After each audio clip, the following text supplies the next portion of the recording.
Do you like racing games? Do you like fighting games? Well, have I got a game for you. It's Road Rash 2 on the Sega Mega Drive. And of course, the Sega Genesis. I know it's called that in America, don't worry. And I can hear you asking now, Paul, what do you do in Road Rash 2? Well, let me tell you. Very easy, race against 13 other riders in 5 different races on public roads in 5 different US states.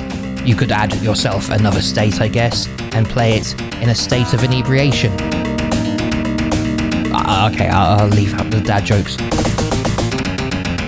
In each race, you must place no less than 3rd in order to progress further onto the next level, and the races, of course, get a little bit longer with each level progression.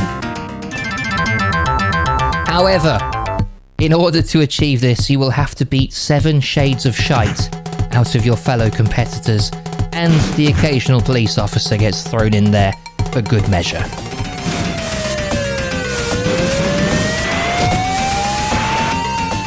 Now, a lot of combat racing games don't usually manage to pull off both aspects of the game very well. Usually the racing quality suffers as a result, but not in Road Rash 2. It's the in-race fighting where you can expect to have most of your fun in this game. You can both punch and kick other racers, or you can grab the weapons from them that they'll have, for example a club or whatever else, and beat the life out of them instead of them having it done to you. Failing all of these options, you can also ram your bike into the other racers, forcing them to crash into cars or into random wildlife that you can see for some reason has decided to stand in the pathway of speeding traffic.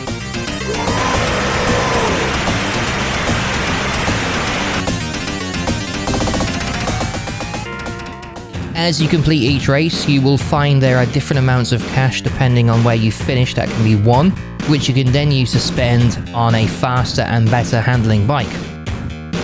Or you can do what I've done and just cheat by looking up codes online. Using codes is how you save your progress in the game as well, noting down the passwords as you progress and entering them in at a later time to continue on from where you left off. Here I am riding the best bike you can get in this game. It's called the Wild Thing 2000, which with its insane speed and its nitro boosts gives you the ability to almost fly.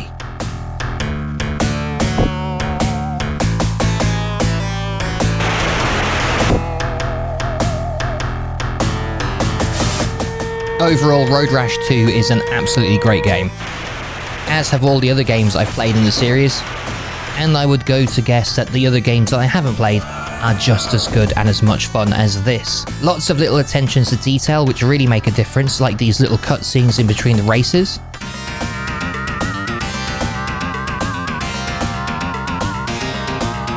The actual racing is great for a game of this era, with no rubber banding like you might have found in F-Zero on the Super Nintendo.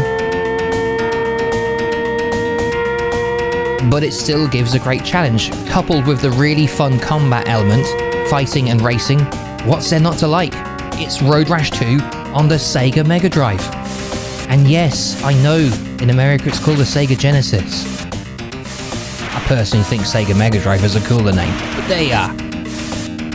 Road Rash 2, go out and get yourself a copy off eBay or wherever you find your games. It's brilliant, you won't regret it. If you enjoyed this video, then feel free to hit the subscribe button so you can see more of this style of video review, and hit the like button also, as that really helps spread it around and get it out there. Don't forget to leave a comment as well on your thoughts of this game and anything else you want to do, because that all helps with engagement, which means more people watch it, more views, and I become more popular and powerful. But really, thanks for watching, and we'll see you on the next one, which I hopefully will have out soon.